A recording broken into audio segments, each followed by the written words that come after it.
Welcome to the She Said Privacy, He Said Security podcast. Like any good marriage, we will debate, evaluate, and sometimes quarrel about how privacy and security impact business in the 21st century.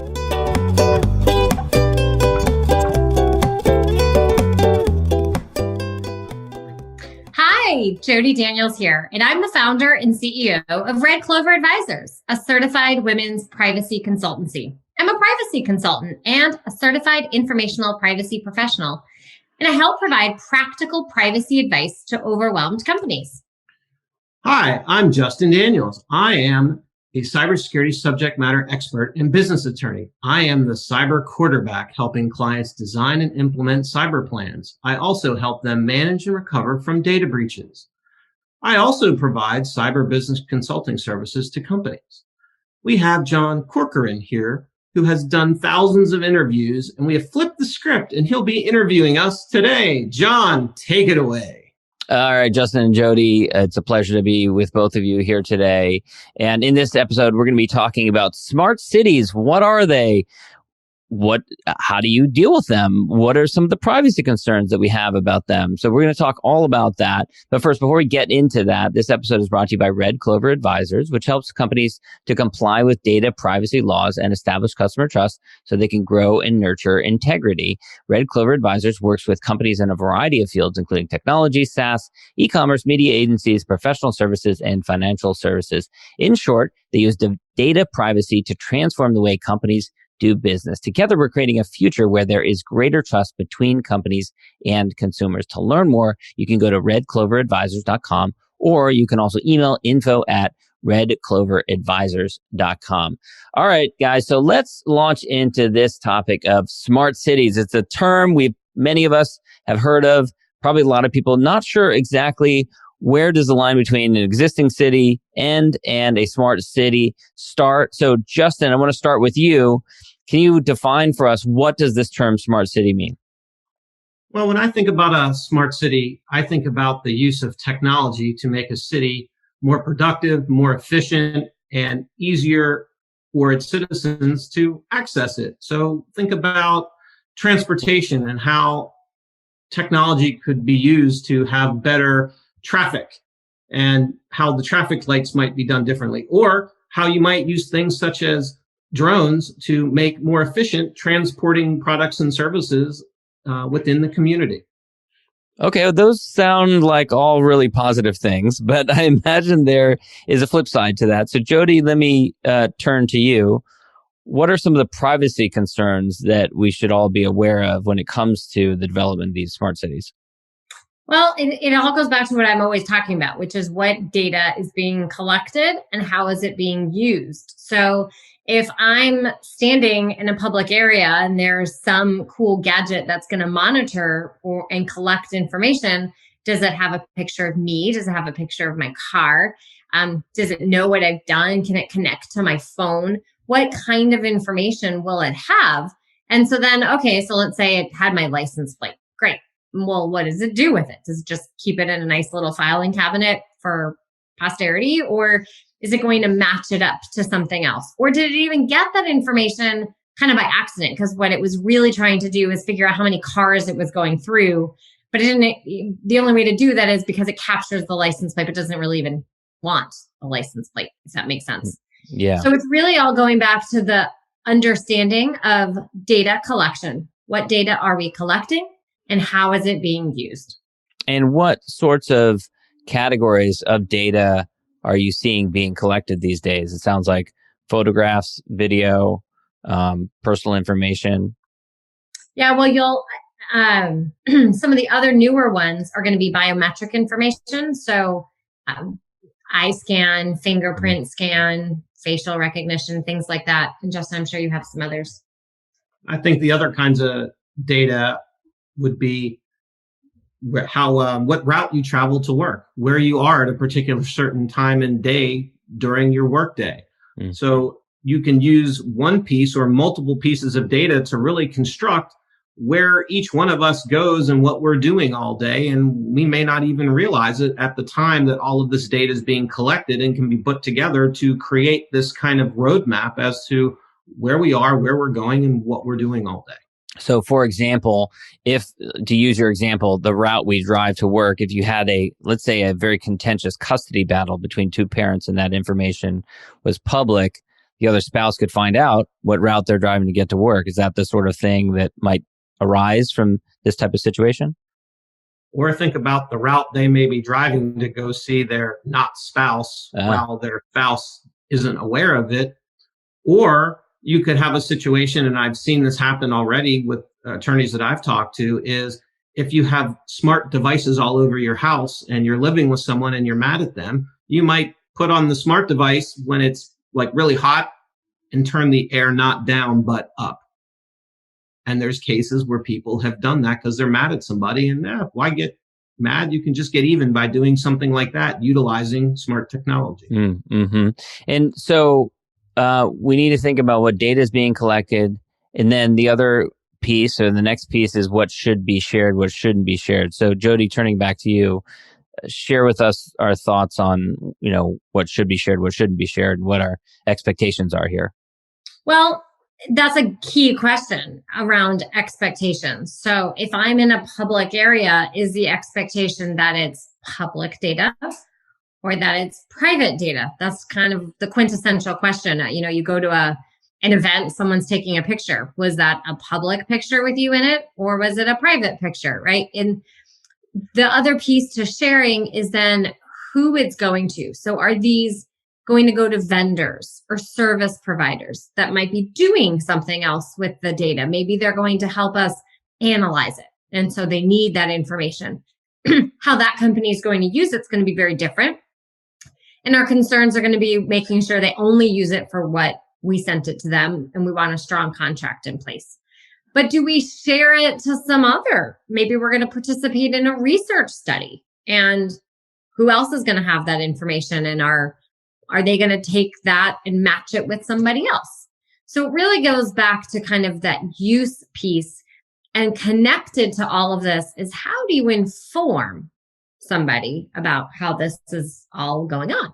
And so we have the idea of smart devices that a city, a public entity might have. And so where's the obligation? Because, I'm driving, you can't just like pop up notices all the time if there's something on a traffic light.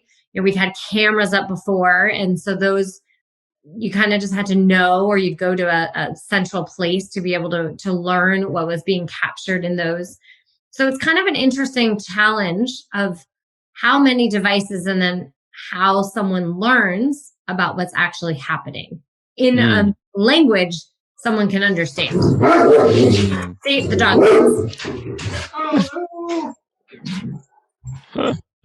I know you work on this a lot, so why don't you share some of your real lives? So I think, to Jodi's point, in some of the work that I've been doing for the Curiosity Lab, I've had to research what have happened in some other cities. So in the city of San Diego, they put up some video cameras as part of smart streetlights. And in their contract, it allowed the manufacturer of the streetlight to get the data and sell it to third parties. They didn't go through their procurement process and negotiate that. So when the citizens found out about that, they were understandably upset about that. But then the other thing that happened in San Diego with those streetlights is the Black Lives Matter movement happens. And all of a sudden, those streetlights that were supposed to be for innovation and technology start to get the perception that they're being used for surveillance. And to me, when you start talking about smart cities, one of the biggest issues that you have to grapple with is, what is the difference between innovative technology for smart cities versus enabling government to have more surveillance? And so what Jodi and I are talking about really is, how do you proactively think about privacy at the inception of designing and implementing or deploying all of this technology? Because what happens in too many places, because the public sector is no different than the private sector, they deploy all this and then the privacy crap hits the fan and they worry about it later with a lot of negative results. Because one of the other studies I looked at was Sidewalk Labs in Toronto, is once they lost the support of the public, there was no getting it back. It wasn't like you could do another campaign to get people to say, okay, no harm, no foul, we're going to believe in this. It completely torpedoed the whole project. And that's why I think in this whole public arena, the privacy issue is a critical issue to be thinking about before you deploy this technology. Because as we've alluded to on this call, well, if Jodi and I are in the public right away, well, we really don't have an expectation of privacy, but what are you doing if you are collecting and using that data? Because I didn't get to consent in how you're using that data, but yet it really impacts me in several of the examples we talked about just a few minutes ago. So would you say that cities are doing a good job so far of anticipating the different privacy concerns which come up, or are they not? It sounds like there are plenty of examples where cities haven't anticipated other ways in which privacy concerns come up. Jodi, I'll turn over to you. I mean, I think there are certainly some cities that are doing a really nice job in realizing that this is a modern day problem, and they're taking the steps that an organization of any kind, company or a city, public, should be taking. And at the same time, there are a lot of cities that are not even realizing all the different areas that they need to be paying attention to. So I would say it's probably fairly similar to the private sector of what you would find. There's always room for improvement. And kind of following up on that question, Jodi, so how do cities that want to take advantage of new technology but don't want to lose trust with their citizenry and don't want to infringe on privacy, how should they be anticipating these issues? Is there a public process? What would you recommend? So I'm actually going to send that over to Justin because he's worked on some things like this and has some good firsthand knowledge. So I guess the first thing I'd like to say is I'm going to quarrel a little bit with Jodi and say that most cities are not doing a good job with the privacy, and there's a reason why, and it's one word: funding. So think of private corporations who have lots of money and they struggle with privacy and security. You've read about it in the paper. Yeah. Now to that point, there are companies that have billions of dollars and they have big privacy, unanticipated issues that come up. So you think of like a small city that has a much smaller budget. Yeah. So what I'm going to say is most cities aren't even thinking about this or doing anything about it because, one, there's a lack of awareness, but two, even when there is, where do you find the funding as a public entity to do a lot of this stuff? Because to do it requires a lot of time, money, and effort with smart people. So I would argue that it's an even tougher problem in the public sector for funding alone. But to answer your question about what cities can do, one, what Jodi does a lot, it's privacy notices on websites, or if you have smart cameras in rights of way, you may put something up in the right of way.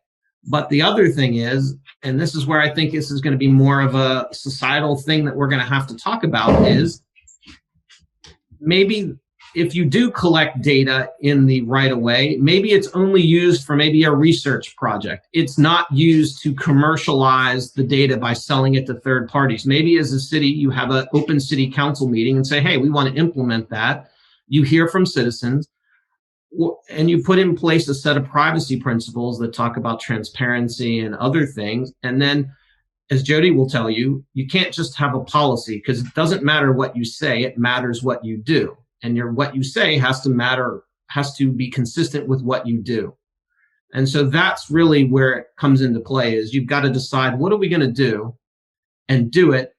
And then you put things in writing in terms of privacy notices and whatnot that are consistent with what you actually do. And you do all of this prior to the deployment of the technology so that you've thought about this. So when the unanticipated thing inevitably happens, you're in a much better place because you've thought about these issues to address that unanticipated what happens, as opposed to not thinking about it at all. And now you have no idea what to do and you've lost public confidence, which is very difficult to get back. And Jodi, are cities creating some sort of like city committees or subcommittees which has stakeholders that are involved in it? Do you see anything like that happening right now?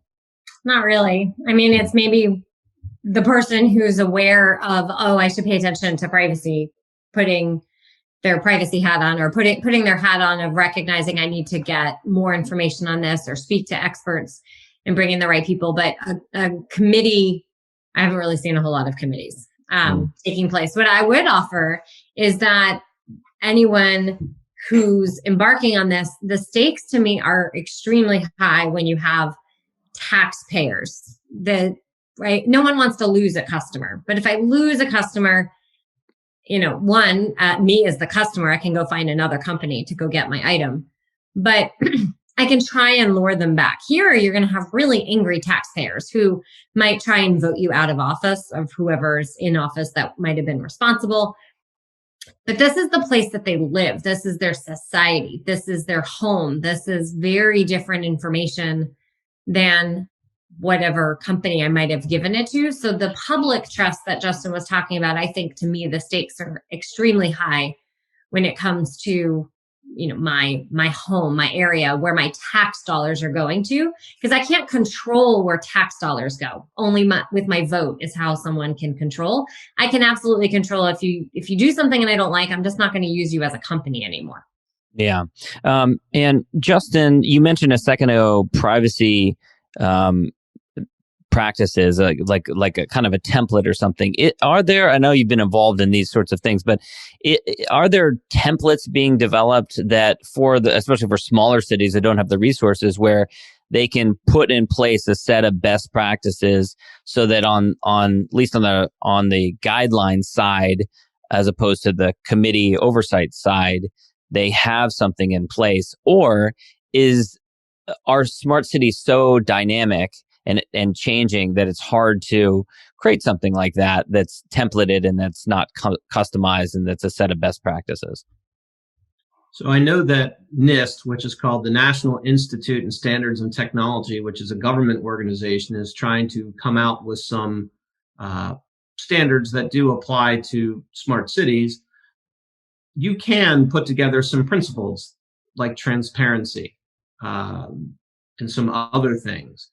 Where we're at, because we don't have any kind of overarching privacy or security laws, you do get into communities that may feel different about privacy versus commercialization. And I think that's where you have to take into consideration that a city in Georgia might feel one way about how they interact with law enforcement, as opposed to a city in California or New York that may feel a different way. And so I think there are ways to have a templated approach about overarching principles. But the implementation, communities aren't homogenous. Even in Georgia, I can go to Atlanta or go to a city, South Georgia or Northeast Georgia, and they'll be very different communities. So you have to take that into consideration as you develop this. But I think the key takeaway, and this is what I see time and time again, both in the private and public sector, is you need to be thinking about these issues as you are developing your technology prior to deployment, because it's just been the default. We'll just deploy this. The efficiency is great. The benefit is great. Oh, that privacy and security stuff, it's an afterthought. And then when you have an incident or something else, that's when it comes to the forefront. And that's the mindset that has been difficult to shift unless you've had a breach or you are subject to regulation. It's kind of been, that's the way it's gone. Yeah. Running a little short on time, but Jodi, any final thoughts on smart cities, privacy concerns that any city regulators, managers, or administrators who may be listening to this in the future should be thinking about? I think, to me, privacy is always about building trust. And especially when you have taxpayers, when you have the public, it's essential to be able to establish that sense of trust. What they're doing from a smart city perspective is just one slice of everything else that's happening. And so making sure that they really realize that the capabilities of these technologies and thinking through all aspects of data. So, for example, the situation that happened in San Diego wouldn't happen because you would have thought through, oh, wait, I have this data. It's going to you vendor, then what happens? And you're just kind of following the data trail, all with a basic principle of not only transparency, as Justin just said, but this foundation of trust. Because at the end of the day, that's what it's about. We're trying to do something to make it a better community. That's really what they're trying to accomplish through technology. And so if we remember that they're humans, that they're people, and we need to keep that sense of trust with them, then I think that will start to help put privacy more at the top for those cities who haven't already considered it. All right. Well, if I'm a citizen or I'm a city manager and we want to learn more about Red Clover Advisors and the work that you do, Jodi, where can people go to learn more? Absolutely. So visit us at redcloveradvisors.com or send us an email, info@redcloveradvisors.com. And we're also on social media. Find us on LinkedIn. All right. Justin, Jodi, thanks so much. Thank you. Thanks for listening to the She Said Privacy, He Said Security podcast. If you haven't already, be sure to click subscribe to get future episodes and check us out on LinkedIn. See you next time.